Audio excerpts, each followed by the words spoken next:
যারা গোপনে পাপ কাজ করে তাদের লাইফে তাদের জীবনে চারটি আযাব চলে আসবে, চারটি বিপদ চলে আসবে। অনেকেই আছে গোপনে গুনাহের কাজ করে, গোপনে পাপ করে। আপনি দরজা জানলা বন্ধ করে দিয়ে ঘরের ভিতরে ঢুকেছেন, লাইট অফ করে দিয়েছেন, কেউ দেখছে না, একজন দেখছেন, তিনি কে? Allah is watching me, Allah is observing me, Allah আমাকে দেখছেন, আল্লাহ আমাকে অবজার্ভ করছেন। এটা আপনাকে সবসময় বিশ্বাস রাখতে হবে। আপনি লুকিয়ে পাপ করছেন, কেউ দেখছে না, অবশ্যই আল্লাহ তাআলা সবকিছু দেখেন।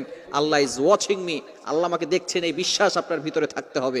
সুতরাং গোপনে যদি আপনি পাপ কাজ করেন তাহলে চারটি বিপদ আপনার জীবনে চলে আসবে। নাম্বার ওয়ান, এক নাম্বার হচ্ছে যারা গোপনে পাপ কাজ করবে আল্লাহ পাক রব্বুল আলামিন তাদের চেহারার বিউটি, চেহারার সৌন্দর্য নষ্ট করে দিবেন। অনেকে আছে গোপনে পাপ কাজ করে, দেখবেন তাদের চেহারার ভিতরে কোনো নূর নাই, সাদা চামড়ার মানুষ কিন্তু চেহারার দেখতে ভালো লাগে না, বিশ্রী চেহারা লাগে। আবার অনেক দেখবেন কালো মানুষ কিন্তু আল্লাহর ইবাদত করে, মিথ্যা কথা বলে না, সত্যের পথে চলে, নামাজ পাঁচ ওয়াক্ত পড়ে, দেখবেন তার চেহারার ভিতরে এমন একটা নূর আছে, চেহারা দেখলে আরো দেখতে মনে চায়। এরকম কিছু মানুষ সমাজে আছে না নাই? এজন্য এক নাম্বার তার বিপদ হচ্ছে, তার আযাব হচ্ছে আল্লাহ তাআলা তার চেহারার বিউটি, কিউটনেস নষ্ট করে দিবেন, চেহারার কোনো সৌন্দর্য থাকবে না। দ্বিতীয় নাম্বার হচ্ছে সে ইবাদত করে কোনো মজা পাবে না। ইবাদতের যে কি মজা আছে, আপনি তো অনেক জিনিসের মজা নিয়েছেন, ফেসবুকের মজা পেয়েছেন, ইউটিউবের মজা পেয়েছেন, গুগলের মজা পেয়েছেন, জেনা করার মজা পেয়েছেন, মেয়েদের সাথে কথা বলার মজা নিয়েছেন, কিন্তু ইবাদতের একটা মজা আছে, ইবাদতের একটা স্বাদ আছে। এই স্বাদ যদি আপনি উপলব্ধি করতে চান তাহলে গোপনে গুনাহের কাজ করা বন্ধ করে দেন। গোপনে পাপ করলে ইবাদতে কোনো মজা পাওয়া যায় না। অনেক সময় দেখবেন নামাজে দাঁড়িয়েছেন, বিভিন্ন ধরনের চিন্তা নামাজের ভিতরে চলে আসে, বিভিন্ন ধরনের চিন্তা, বাজে চিন্তা নামাজের ভিতরে চলে আসে। মনে করবেন আপনার দ্বারা গুনাহ হয়ে যাচ্ছে, সঠিকভাবে আপনি নামাজ পড়তে পারছেন না।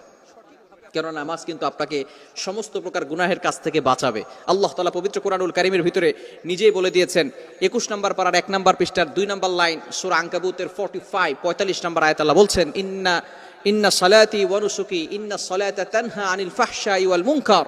নিশ্চয়ই নামাজ মানুষকে সমস্ত প্রকার ফাহেশা কাজ থেকে বিরত রাখে। এজন্য দ্বিতীয় নাম্বার হচ্ছে সে নামাজে কোনো ইবাদতে কোনো মজা পাবে না। 3 নাম্বার হচ্ছে তার মানসিক শান্তি থাকবে না, সবসময় অস্থির অস্থির ভাব আসবে, মানসিকভাবে কোনো শান্তি পাবে না, রেস্টলেস মাইন্ড, তার অন্তরে কোনো প্রশান্তি থাকবে না। অনেক সময় দেখবেন আপনার ঘরে ভালো লাগে না, দোকানে ভালো লাগে না, বাহিরে ভালো লাগে না, কি করবেন কোনো কুলকিনারা খুঁজে পাচ্ছেন না। একমাত্র গোপন গুনাহের কারণে মন অস্থির হয়ে যায়, স্থির থাকতে পারে না, মানসিকভাবে সে দুর্বল হয়ে যায়। 4 নাম্বার হচ্ছে মোস্ট ইম্পর্টেন্ট, সেটা হচ্ছে আপনার রিজিকে কোনো বারাকা থাকবে না। অনেক সময় দেখবেন আপনি অনেক টাকা ইনকাম করছেন, এটা কিন্তু রিজিক নয়। আপনি টাকা পয়সা ইনকাম করতেছেন, প্রত্যেক মাসে 50,000 টাকা ইনকাম করেন, কিন্তু ওই 50,000 টাকা দিয়ে সংসার চলে না। মায়ের খরচ, বাবার খরচ, স্ত্রীর খরচ, সন্তানের খরচ, খরচ করতে করতে দেখা যায় আরো 10,000 টাকা ঋণ করে তারপরে সংসার চালাতে হচ্ছে।